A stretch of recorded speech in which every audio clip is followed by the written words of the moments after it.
नहीं है। बात को यहां से समझ लेना सीधी सीधी। ऐसा ही एक गांव था, ऐसा ही एक गांव था मालथोन जैसा, और पूरे गांव में पानी का सिर्फ एक साधन था, कुआं। पूरा गांव उस कुएं से पानी पीता था।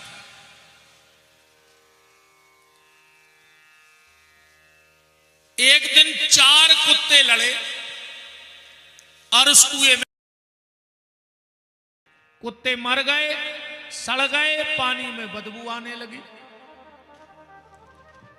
गांव के लोग परेशान हो गए, क्या किया जाए। अब पानी का कोई दूसरा साधन था नहीं, पानी का कोई दूसरा साधन नहीं था। गांव के जो समाज के, हर समाज के 2-2, 4-4 लोग इकट्ठे हुए और यहां तालाब मंदिर रामाजी महाराज के पास आ गए।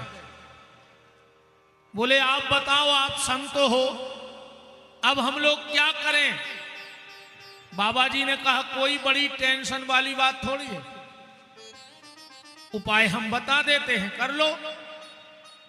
कुआं खाली करवाओ, उसमें 1 टैंकर नर्मदा जल डलवाओ, तुलसी के पत्ते डलवा दो, गोमती चक्र का जल डलवा दो, सालक राम जी के स्नान का जल डलवा दो, 11 कन्याओं के चरण धोके वो जल डलवा दो, शंख का जल डाल दो, और गांव के लोग पानी पीने लगे। गांव के लोगों ने कहा यार पैसा की कमी थोड़ी है, 2 टैंकर मंगवाओ या 5 टैंकर मंगवाओ। जल मंगाया गया। गांव में जिसके पास जितना तीर्थों का अलग अलग जल था वो डाला गया। रामाजी महाराज ने कहा था 11 कन्याएं, गांव के लोगों ने 1100 कन्याओं के चरण धोए, तुलसी डाली गई, पूरा गांव शाम को फिर मंदिर आ गया। बोले महाराज तुमने जितना कहा था हमने डबल तिबल चौगना कर दिया, पर कुआं की पानी की बास नहीं जा रही। रामाजी महाराज बोले कारे वे कुत्ता फेंके थे कि नहीं। बोले बे नहीं फेंके, तुमने कहीं ने हती के कुत्ता फेंक दियो। अब बताओ जब तक वो कुत्ते नहीं फेंके जाएंगे तुम कितना नर्मदा जल, गंगा जल, तुलसी कछू कर ले तुम तो, क्या वो पानी की बास जा सकती है। वो कुआं है हमारा मन, और इसमें काम, क्रोध, लोभ और मोह के 4 कुत्ते पड़े हैं। अब इसमें गंगा जल भी डाला जा रहा है, नर्मदा जल भी डाला जा रहा है, पर वो काम, क्रोध, लोभ और मोह के कुत्ते नहीं फेंके जा रहे हैं। क्या मतलब निकलेगा। ऐसे ही अगर हमारे आचरण में, हमारी वाणी में सुधार नहीं आया तो कोई मतलब नहीं है ऐसे कार्यक्रमों का। इसलिए आप सबसे हाथ जोड़ के निवेदन है, जितने भी कार्यकर्ता हैं बड़ी सजगता से कार्य करो। बहुत वजनदारी का काम है, और झगड़ा हो रहा है सिर्फ इस वीआईपी के लिए, है ना। इतने तो तुम्हारे आ गए वीआईपी बन के, पर उते कोने ने मिले है तुम्हारी चिनार को जुवंदना उते जे हो, ध्यान राखियो। उते तो कर्मों के हिसाब से देखे जे हो।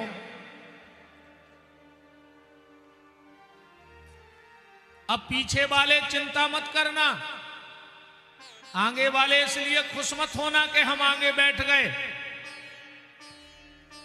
भगवान को टेम नहीं लगे कभी आगे वारे को पीछे वारो कर दे में, और कभी पीछे वारे को आगे वारो कर दे में। अब ये सब आगे हैं, और कहूं हम 1 मिनट में कह दें कि सब माए को मोकल ले, तो ये सबसे पीछे हो जाए। 1 सेकंड को खेल है कहूं सब मुरक गए तो जे पीछे रह जे माए के आगे हो जाए। अच्छा एक बात और है, भगवान जब आएंगे तो कहां से आएंगे? सामने से आएंगे। तो पहले किसको मिलेंगे? हमें मिलेंगे कि पीछे वालों को मिलेंगे? इसलिए बिल्कुल लड़ाई झगड़ा बंद करो। हम देख रहे हैं कि वीआईपी को बड़ो चक्कर चल रहा है। कितना वीआईपी बने रहो, लगने तो एक ही गाड़ी लकड़िए हैं। ऐसो नन्या के गरीब आदमी मार जैसो ढूंढरों में मर है और बड़ो आदमी मार जैसो लोहे के पाई पा है। अच्छा ऐसो भी नन्या कि वीआईपी मरो और की खारी उठावे गए सो हीरा मोतिया न करने। इतनी सी थैलिया में गरीब आदमी के हाड़ और इतना ही थैलिया में बड़े बड़े भज्जाहर के हाड़। बताओ। अच्छा इत तो जरूर हो सकत कि भैया जी के पैसा है वो इलाहाबाद चलो जे लेके, अब गरीब आदमी हमके कर्जा करके बरभान चलो जे। अच्छा स्वपन भी 2-3 साल में बेत पहुंच जे भी इलाहाबाद। अब इन कराई गए सुनने को तो कछु प्लाट या खरीद लाओ। बताओ प्यारे, गंगा भी उसको पवित्र करती है, नर्मदा भी उसको पवित्र करती है जिसके जीवन में बदलाव की संभावना होती है। और अगर बदलाव की संभावना नहीं है तो कुछ नहीं है।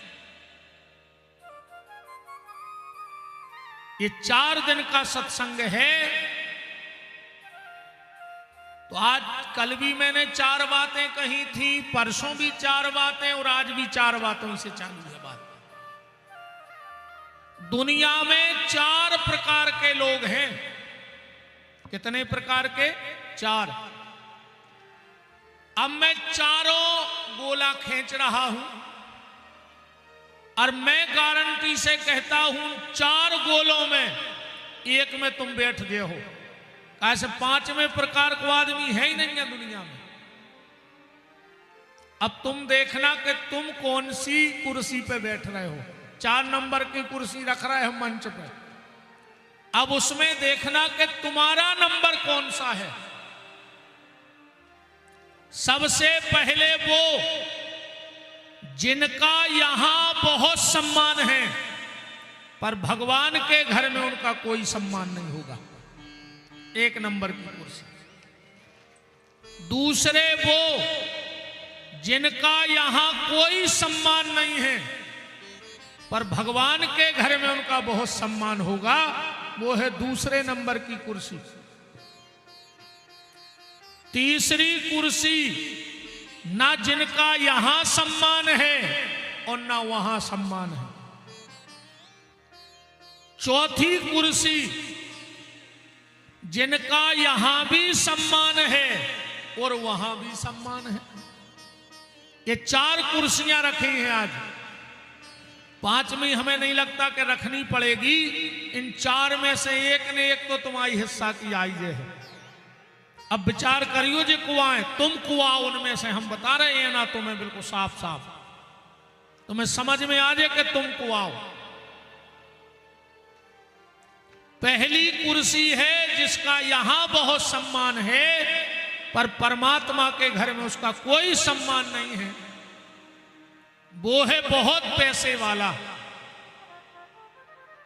उसका यहां तो सम्मान होगा क्योंकि उसके पास पैसा है, पर उसने उस पैसे का कभी सदुपयोग नहीं किया, कभी किसी को दान नहीं दिया, कभी किसी को पानी भर के नहीं पिलाया, कभी किसी से 2 शब्द मीठे नहीं बोले। पैसा तो बहुत है। उसका यहां तो सम्मान होगा पर भगवान के घर में उसका सम्मान नहीं होगा। देखो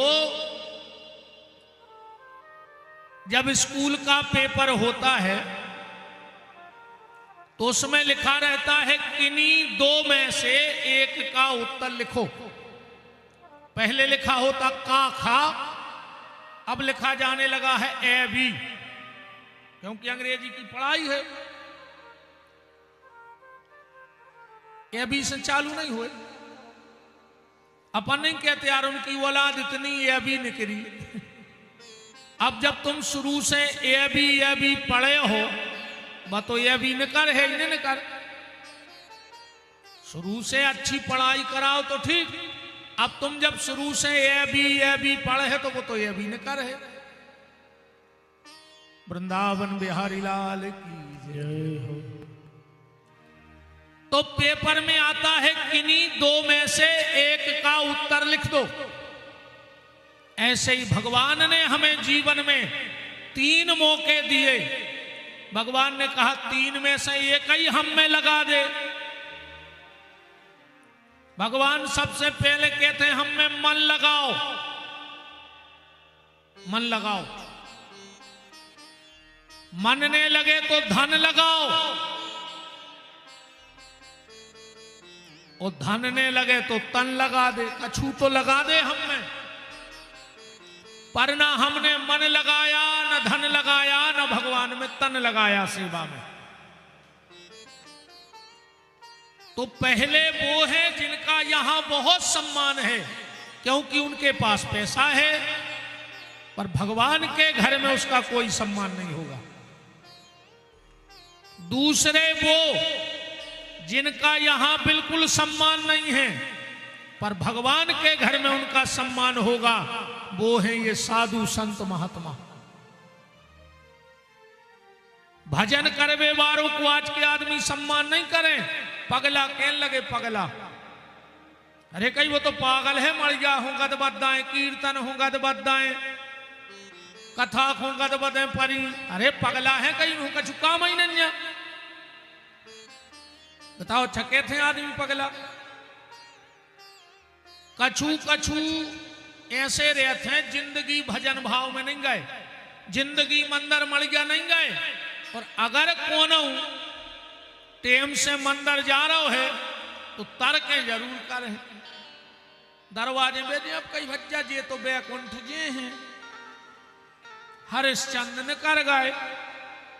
तुम केत भर रहो वो तो बैकुंठ जे है ही। मनो तुम मुंह में कीड़ा पर के न मारो तो विपिन बिहारी को नाम बदल दिए। कछु इनमें रहते हैं, जिंदगी भजन भाव में नहीं गई, पर कहूं 4-6 माताएं सोच ले वे कितने अच्छे अच्छे स्थान हैं मालथोन में। अपन ने हो तो सोमवार के सोमवार, मंगल के मंगल भजन बांध लिए तला मंदिर पर। अब वे तो बेचारी मंदिर जा रही है, घरे बैठी बैठी पता का कह कई मीरा ने कर गई, भक्तन है जा रही। तो बातों भक्तन कहा तुमका डाए नहीं बैठी घरे के चुड़ैल नहीं आओ, मर जाओ मुंह में लखवा लगे।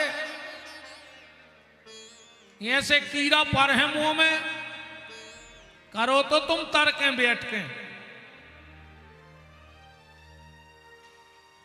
तो भक्तों का यहां ज्यादा सम्मान नहीं होता, पर भगवान के घर में सम्मान होगा। तीसरे वो है ना जिनका यहां सम्मान है, ना उस ईश्वर के घर में सम्मान है। वे आए दारुगा। बताओ दारुओं को तो सम्मान हो। कुंवर साहब ससुरारे गए, ससुरार वालों ने 2000 को गलीचा बिछाओ के लल्ला आ रहे। और लल्ला गांव के खचा में डरो सुंगरा सो 3 घंटा को। लल्ला हो रहा कुत्ता। शराब पीने वाले का, जुआ खेलने वाले का, चुगली करने वाले का, चरित्रहीन का, गद्दार का, धोखेबाज का ना यहां सम्मान होता है, ना उसका भगवान के घर में सम्मान होता है। ये तीसरी कुर्सी है। और चौथी कुर्सी कौन सी है? चौथी कुर्सी है जिनका यहां भी सम्मान है और वहां भी सम्मान है। वो व्यक्ति वो है जिनके पास धन है और उस धन का उनने सदुपयोग किया है, अच्छे काम में लगाया है। तन को भगवान की सेवा में और मन को भगवान के भजन में लगाया है, उनका यहां भी सम्मान होगा और उनका भगवान के घर में भी सम्मान होगा। निवेदन आप सबसे मेरा वही है, जितना अधिक से अधिक हो सके इस मानव जीवन में भगवान का नाम ले लेना, क्योंकि भगवान के नाम की ताकत इतनी ताकत है। ब्रिटिश शासन था मुगल काल का, एक अंग्रेज ट्रेन से उतरा, स्टेशन के बाहर एक महात्मा जी बैठ करके माला कर रहे थे।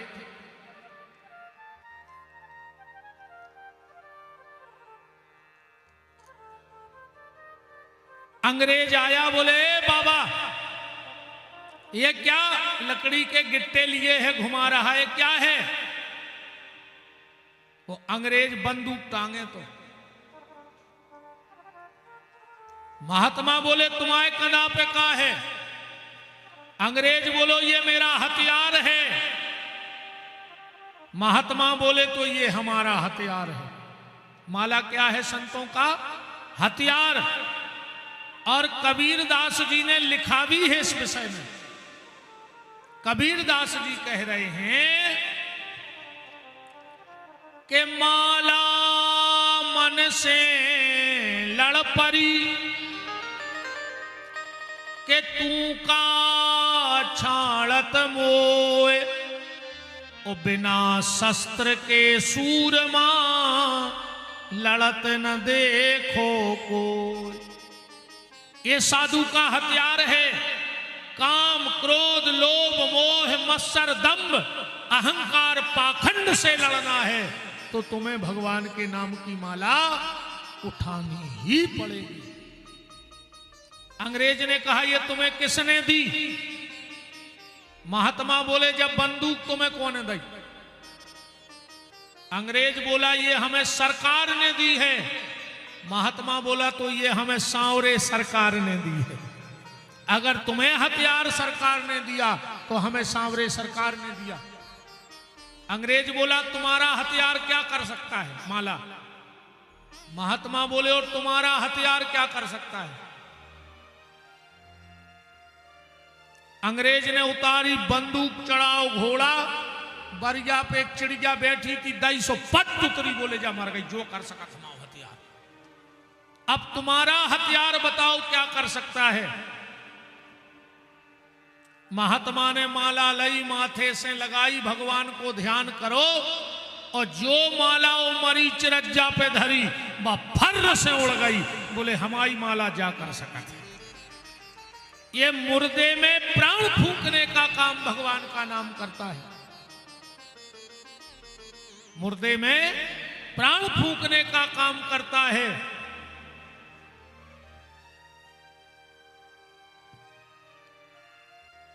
समझ गए बात? और इतने पे भी अगर भजन न करो तो घर के दरवाजे लिखवा दियो स्वर्गीय, मरैया गए तुम। गोस्वामी तुलसीदास जी ने लिखो है कि जिन हरि भगति, जिन हरि भगत हृदय नहीं आनी, तो जीवत सौ समान ते ही प्राण। जिनके भीतर भगवत भजन नहीं है वो जीते जी मरा हुआ है।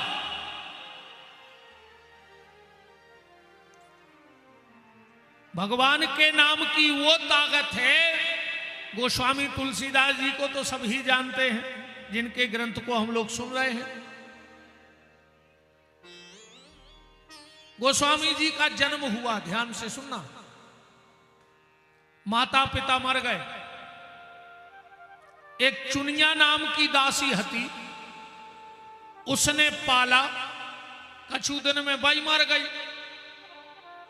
गांव के बोले रे जो तो भारी अभागो है रे, मताई को खा गओ, बाप को खा गओ, और जोन दासी ने पालो भाई मर गई।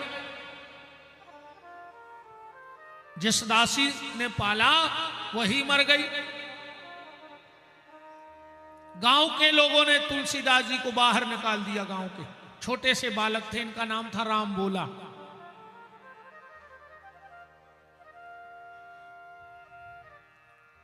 एक घटना घटी उस गांव में। एक लड़के की हुई शादी, और जब लड़के की शादी हुई 6 महीने बाद वो लड़का मर गया। पहले हमारे यहां सती प्रथा थी। अगर पति मर जाता था तो पत्नी को जबरदस्ती जिंदा जला देते थे। ये प्रथा हमारे यहां राजा राम मोहन राय ने बंद कराई। उस समय थी वो प्रथा। तो गांव के लोग उसकी अर्थी बना के ले जा रहे थे जलाने, और वो महिला पीछे पीछे हाथ जोड़े चली जा रही थी, क्योंकि नियम था कि सती होना है। गली में पड़ी तुलसीदास जी की झोपड़िया। अब सब रो रहे थे, जवान लड़का मरे तो रोएंगे ही। तुलसीदास जी बाहर आ गए, और जैसे ही बाहर आए उस महिला ने सोचा ब्राह्मण बालक है, तिलक है, जनेऊ है, अब हम तो मरने जा ही गए, इसके प्रणाम कर लें, पांव छू लें। जैसे ही तुलसीदास जी को प्रणाम करो, तुलसीदास जी बोले अखंड सौभाग्यवती भव। गांव के बोले रे काय तुलसी तू का पागल ही होगा। बोले काय? बोले ओके घर बारो मारो धरो, हम बार में ले जा रहे, और तुम कह रहे अखंड सौभाग्यवती भव। तुलसीदास जी बोले रे न कराई गई मुंह में से क्या करें, कैसे न कर गई? बोले राम जी की इच्छा से। गांव के बोले तुम झूठे और तुम्हारे राम झूठे। तुलसीदास जी बोले बस खबरदार, एक शब्द ने बोल गयो, हमें जो कहने सो कह ले, झूठो ढोंगी पाखंडी, पर राम जी के खिलाफ एक शब्द ने बोल दियो। गांव के बोले तो एक प्रमाण दे के तुम्हारे राम जी सत्य हैं। तुलसीदास जी बोले उतार दे मुर्दा, मुर्दा उतार दो, जमीन में रख दो। गांव के बोले आज तक बीच में मुर्दा उतरो नहीं है, ध्यान रखियो, कम कछु चमत्कार ने भाव तुलसी, तो एक हो तो बार है बाद में, तुम में जिगत में लोग हर के धर दे आ जाए। बोले उतार दो।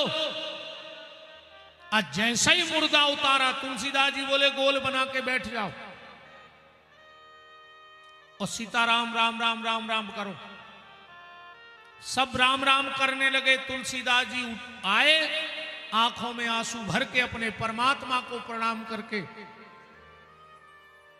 और जो मुर्दे के कान में कहा राम, मुर्दा उठ करके बैठ गया।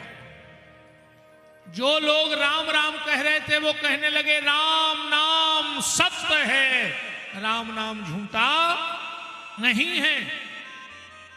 हमारे यहां प्यारे आज भी ये परंपरा है, घर से जब मुर्दा उठता है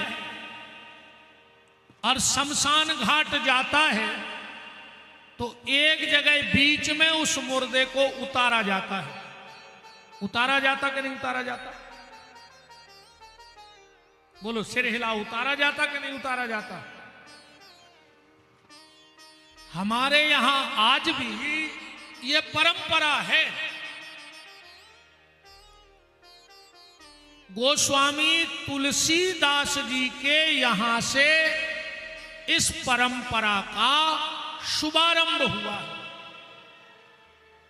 इस परंपरा का शुभारंभ हुआ है, पर हम लोग अपनी सारी परंपराएं भूल चुके हैं। हम अपनी परंपराओं को नकार चुके हैं।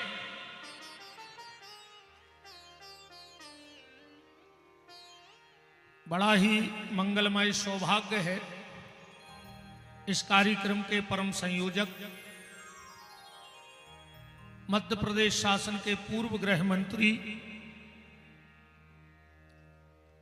सम्माननीय श्री भूपेंद्र सिंह जी की पावन उपस्थिति इस यज्ञ में और मंगलमयी कथा में हो रही है। आपके अपने घर में, आप देखो राजा का विधानसभा घर होता है, तो आपके अपने घर में अपनों के बीच में आपका बहुत बहुत मान और सम्मान है। ठाकुर जी की कृपा करुणा और यज्ञ नारायण की कृपा करुणा आप पे ऐसे ही निरंतर बनी रहे। सम्माननीय श्री भूपेंद्र सिंह जी उपस्थित हैं आज के इस मंगलमय महामहोत्सव में।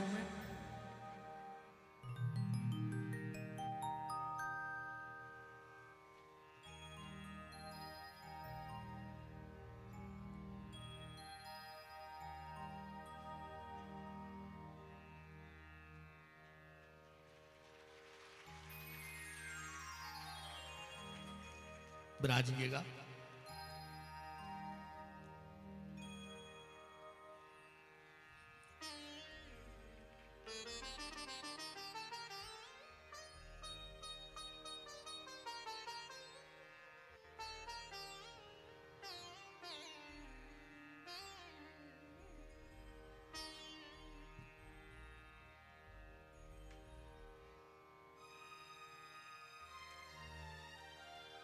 श्री सीतानाथ भगवान की, वृंदावन बिहारी लाल की, यज्ञ नारायण भगवान की। सभी लोग अपने यथास्थान विराज जाएं और कथा के भाव में जो हम लोग चल रहे हैं उसको आनंद के साथ कथा को श्रवण लाभ प्राप्त करें।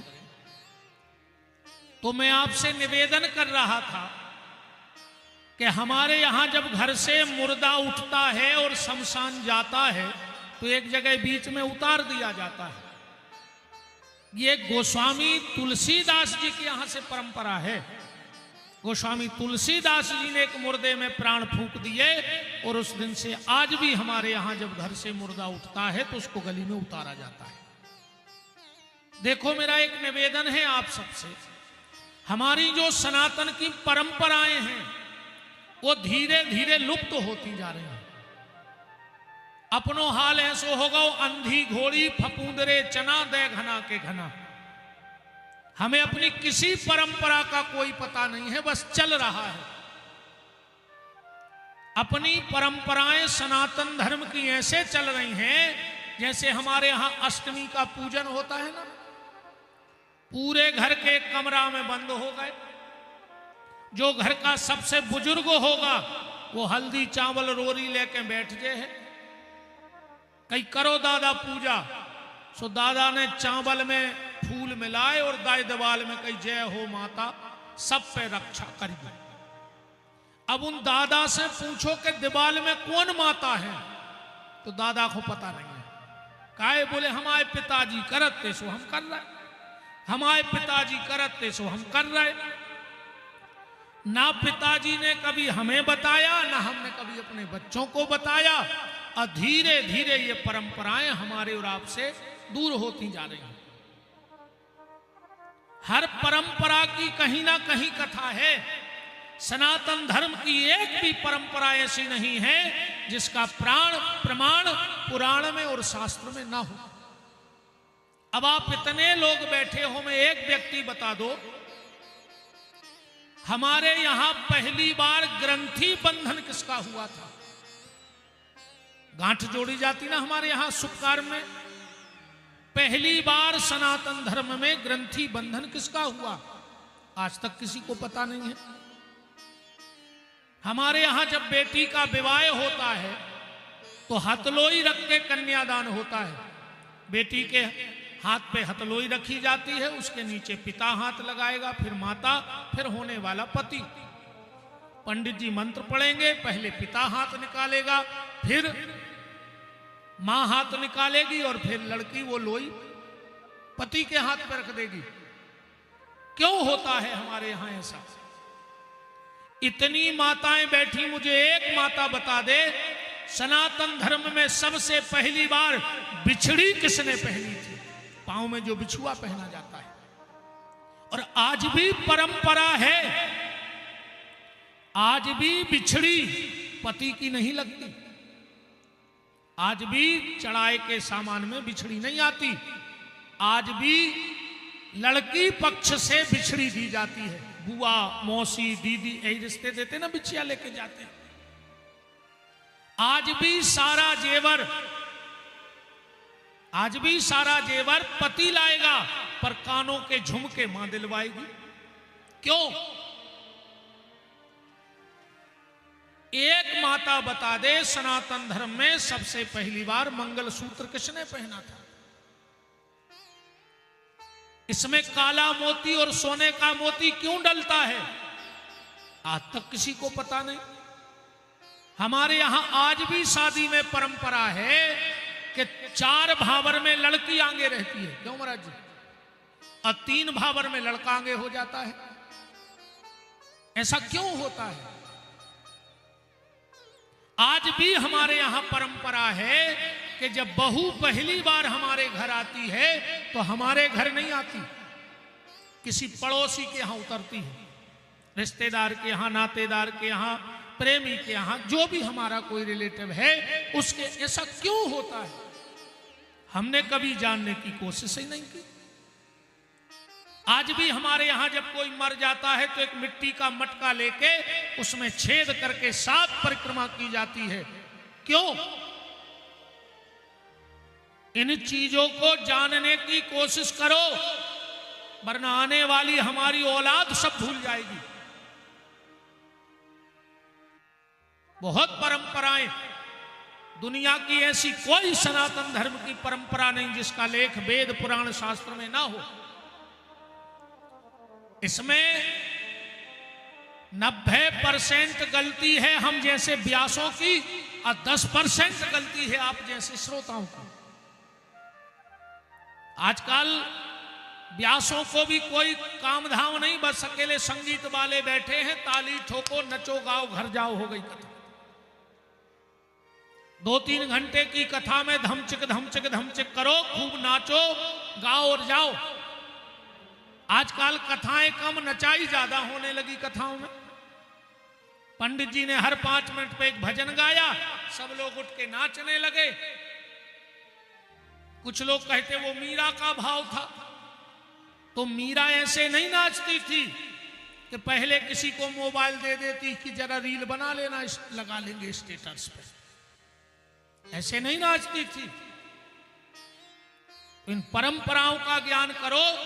और कुछ परंपराएं, हम लोगों की हालत ये हो गई है कि हुआ ज्यादा है, बस पता था कुछ नहीं है, बस ये करते थे तो हम कर रहे, हम करते हैं तो वो कर रहे। हमारी हालत ऐसी है, एक रानी के पांव दबा रही थी उसकी नौकरानी, सेविका। समझ लेना हमारी क्या हालत होके रह गई है। रानी के पांव दबा रही थी। रानी बोली कि नौकरानी तू तो आज बड़ी खुश लग रही है, बात क्या है? बोले महारानी खुशी की बात ही है। बोले क्या? बोले गुल्लू हुआ है, गुल्लू। रानी ने कहा ये तो बड़ी खुशी की बात है।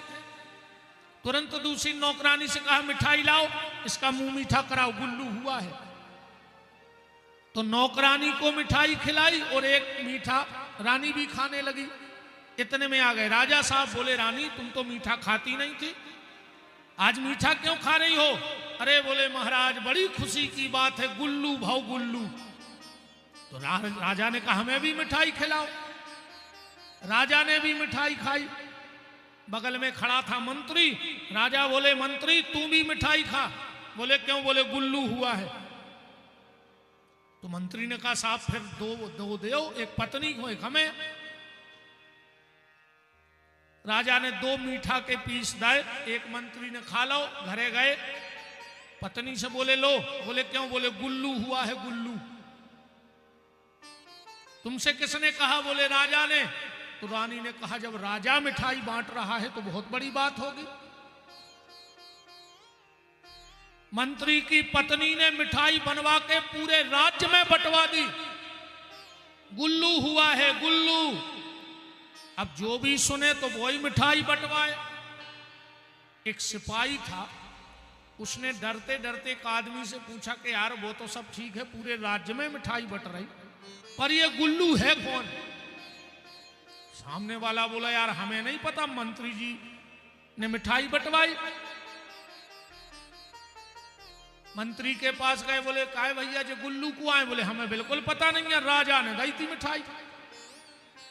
राजा के पास गए, बोले राजा साहब ये गुल्लू है कौन? पूरा राज्य जानना चाहता है।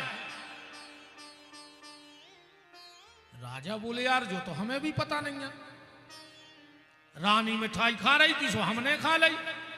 राजा तुरंत सभा से घर आए, रानी से बोले रानी ये गुल्लू कौन है? रानी बोली हमें नहीं है पता। नौकरानी ने कही सो हमने कह दी, बुलाओ उस नौकरानी को। नौकरानी आई, राजा बोले ये गुल्लू कौन है? बोले महाराज हमारी गदग्या के बच्चा भाव का नाम हमने गुल्लू डाल लो। पूरे राज्य में मिठाई बट गई, गुल्लू की पता को नहीं है कि गुल्लू को आए। ये हालत हमारी और आपकी हो गई है। हमें अता पता अपनी परंपराओं का कुछ नहीं है, वो तो लगे हैं। इन परंपराओं का ज्ञान रखो। क्या बताओगे अपने बच्चों को? अगर बच्चे पूछने लगे कि पिताजी ये क्यों होता है, तो क्या जवाब होगा आपके पास? कोई जवाब नहीं होगा। बात चल रही थी भगवान के नाम की, कि भगवान के नाम में इतनी ताकत है कि मुर्दा भी उठ करके बैठ जाया करता है। तो ये परंपरा, तो एक बात भर हमारी ध्यान से सुन लो।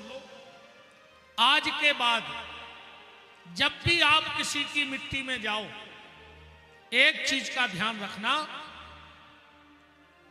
क्योंकि आजकल तुम लोग ध्यान नहीं रखते हो। अब तो बहुत कुछ बदल गया है आज के परिवेश में और पहले के परिवेश में। पहले अगर हमारे घर में कोई मेहमान आते थे और अपन स्टैंड पे बस में बैठा रहे जाते, तो सीट पे बैठो बैठो मेहमान रोत तो अन्य चे खड़े खड़े अपन रोते, तो नो प्रेम हतो। अब आज को आदमी तो नहीं रो रहा हो, लकड़ गया मैं। आदमी को बार में जा रहा हो, पीछे हंसत जा रहा हो।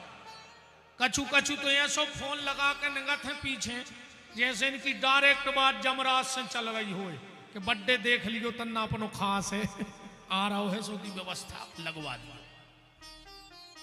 अच्छा कछु कछु पीछे कैद जाते हैं, अरे यार कहीं आ जाइए, हमें शादी में जाने तो आ जाइए। बैठे थे तो क्या करते, रात में तुमसे पूछ लेते कि काय तुम फ्री हो, हम मर जाए हो। कहा पागलपन के भूत चढ़े हैं आदमी को। बोलो है स्थिति के नहीं है? हम लोग सब भूल गए हैं, अपनी परंपराओं को भूलते जा रहे हैं, अपनी मर्यादाओं को भूलते जा रहे हैं। तो निवेदन मेरा बस यही है कि भगवान का नाम जपो, अपनी परंपराओं का ज्ञान रखो। कल आप राम जी के जन्म की कथा सुन रहे थे। राम और रावण के बीच में, राम और रावण के बीच में जो वार्तालाप, जो चरित्र, जो व्यवहार हुआ, उसी का एक ग्रंथ बनाया गया, रामचरितमानस। अगर आपको रामायण को समझना है तो सबसे पहले राम को और रावण को समझना होगा। और अगर आप राम और रामायण को, रावण को समझ गए तो मैं चैलेंज देता हूं पूरी रामायण तुम्हें अपने आप समझ में आ जाएगी। राम में रावण में अंतर कितना है? राम और रावण को एक मनुष्य ना मानकर एक वृत्ति मान लो। राम एक वृत्ति है और रावण एक वृत्ति है। क्या वृत्ति है? मेरे पास, रावण और राम में अंतर बता रहा हूं आपको, दुनिया में जो भी सुंदर है वो मुझे चाहिए। दुनिया में जो भी सुंदर है वो मुझे चाहिए। अगर ऐसी वृत्ति तुम्हारे भीतर है तो तुम ही कलयुग के रावण हो। और अगर जो मेरे पास है वो सबसे ज्यादा सुंदर है, अगर ऐसी वृत्ति है तो तुम ही कलयुग के राम हो। जो मेरे पास है वो सबसे अच्छा है, और जो सबसे अच्छा है वो मुझे चाहिए। देखो, राम इच्छाओं से मुक्त थे और रावण इच्छाओं से युक्त था। रावण इच्छाओं से युक्त था और राम जी इच्छाओं से मुक्त थे। राम ने पूरे जीवन में अपना जमीर बचाया, जमीर बढ़ाया, और रावण ने पूरी जिंदगी अपनी जमीन बढ़ाई। जमीर और जमीन की लड़ाई ही राम और रावण की लड़ाई है। अच्छा, एक बात बताना, सब अच्छे सुधीर श्रोता बैठे हो, सब आचार्य जी हरे में बैठे हैं। राम जी का जन्म कब का है? कब का है राम जी का जन्म? रामनवमी का है ना, सबको पता है। अच्छा, राम जी गए किस दिन इस दुनिया से? ये किस किस को पता है? एक आदमी हाथ उठा के बता दो कि राम जी फला तिथि में फला महीने में गए हैं। मैं बिल्कुल खुला चैलेंज दे रहा हूं, एक आदमी हाथ उठा के बता देगा कि फलानी तारीख में फलानी तिथि में फला महीना में राम जी इस दुनिया से गए। कई लोग कहते नेट में सब कुछ है, कर लो सर्च, वो भी छुट्टी है तुम्हारे लिए। हर जगह नेट काम नहीं करता है, हर जगह कर लो नेट पे सर्च, जिसे को मोबाइल नहीं होगा राम हमें बता दो कि जो है। चलो, रावण किस दिन मरा? दशहरे को जलाया जाता है, सबको पता है। अच्छा, रावण को जन्म कब को है? हमें जा बता दीजिए, मैं दम हो इसमें।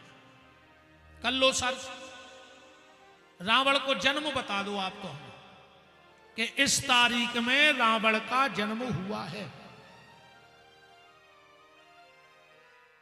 किसी को पता नहीं है। ईमानदारी जाहे, हमें भी पता नहीं है। भगवान के धाम पे कह रहे हमें भी पता नहीं है कि राम जी कौन दिन गए और रावण का जन्म कब का है। तो जब ये बात हमें भी पता नहीं है तो हम ये क्यों पूछ रहे हैं?